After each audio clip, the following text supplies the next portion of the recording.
In today's world, we are told that to be rich, you have to spend, you have to look the part, but this man did it differently.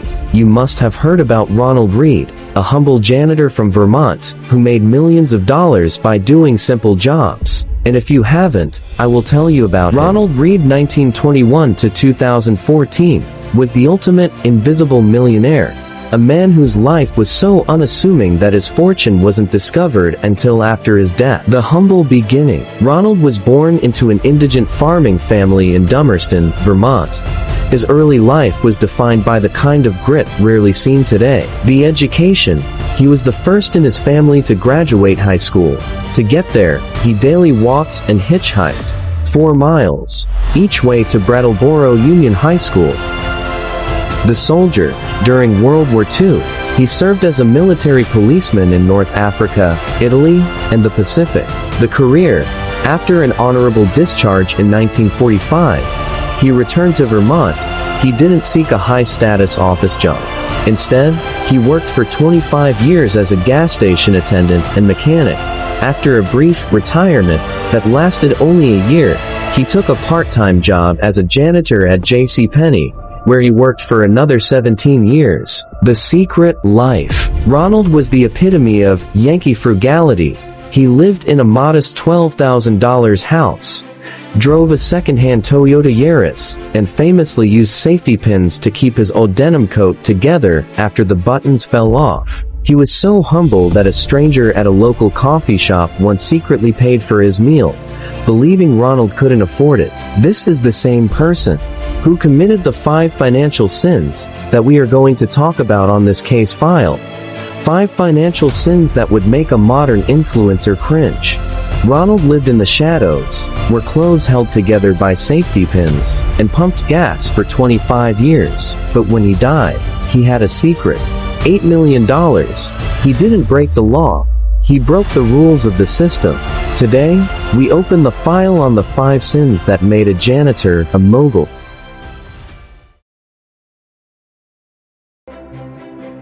Sin number 1. The sin of radical frugality. In today's influential world, we are told that looking the part is an investment. We're told to lease the car to get the client and wear the watch to get the respect. Ronald's first sin was refusing to play the status game. He wore the same denim jacket for decades, mending it with safety pins rather than buying a new one. He once parked blocks away from his destination, just to avoid a 50-cent parking meter. To the world, he looked poor. In reality, he was buying his freedom. While the average American in today's world spends 30% of their income on status symbols, Ronald invested every cent he didn't spend on bread. He wasn't cheap. He was a warrior for his future self. The sin. He refused to use his money to signal his status. The result. Because he didn't spend his money showing people how much he had, he actually kept it. He understood that every dollar spent on a flex is a dollar that stops working for you. Sin number 2. The sin of the boring.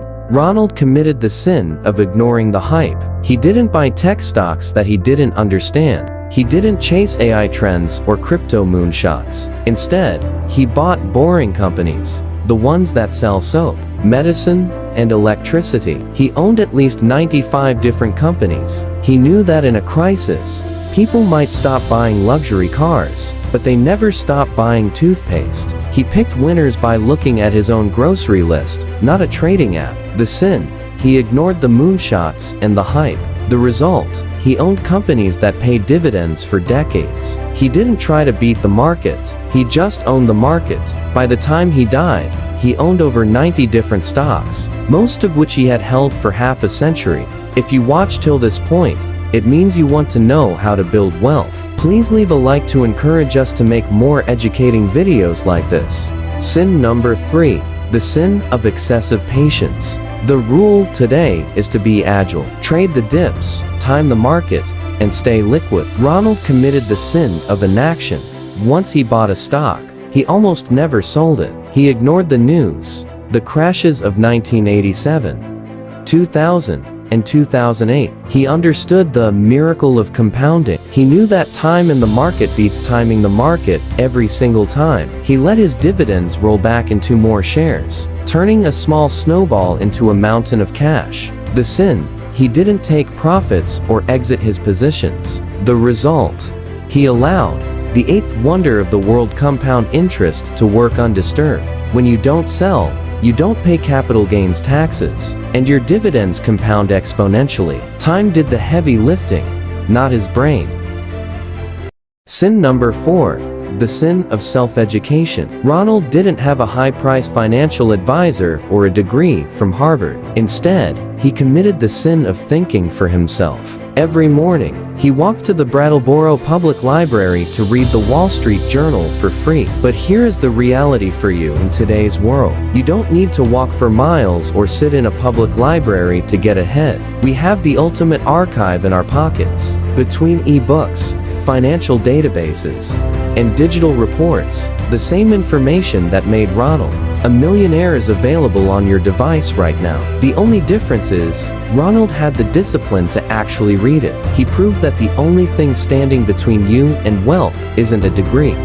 It's the hunger for information. The sin: Ronald refused to outsource his thinking. In a world of paid gurus, he spent his free time in a library rather than seeking entertainment.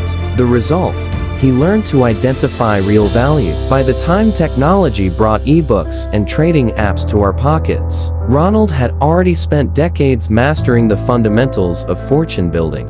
Sin number 5. The sin of the hidden life. His final sin: he didn't keep the money for himself. Ronald lived a life of Yankee frugality until his final breath at age 92. While modern society tells us that the point of having money is to show it off, Ronald believed the point of having money was to be impactful. After living like he had nothing, he left behind a legacy that would change his community forever. The sin: he never enjoyed his millions the way society expects. He ignored the luxury of travel, fine dining, or status symbols. The result: while some might call this a tragedy, Ronald found joy in simplicity. His sin allowed him to leave $4.8 million to his local library and $1.2 million to his hospital. He didn't just build wealth, he built a future for thousands of people he would never meet. But how did the math actually work? How does a janitor's salary turn into $8 million? It seems like a mystery, but the numbers don't lie. In part 2, we open his actual ledger to show you the exact dividend strategy and the snowball blueprint he used to turn pocket change into a fortune. Subscribe to see the blueprint. If this file opened your eyes to how wealth is truly built, then you're already ahead of the curve. But this is just the beginning. To ensure you don't miss case file number 2, subscribe to the official Fortune File and turn on notifications. Your support, every like and comment, helps us keep the archives open. Share this with someone who needs to see the truth. We'll see you in the next investigation. In the meantime, don't just have a good day, have a great day. Adios, cuidate.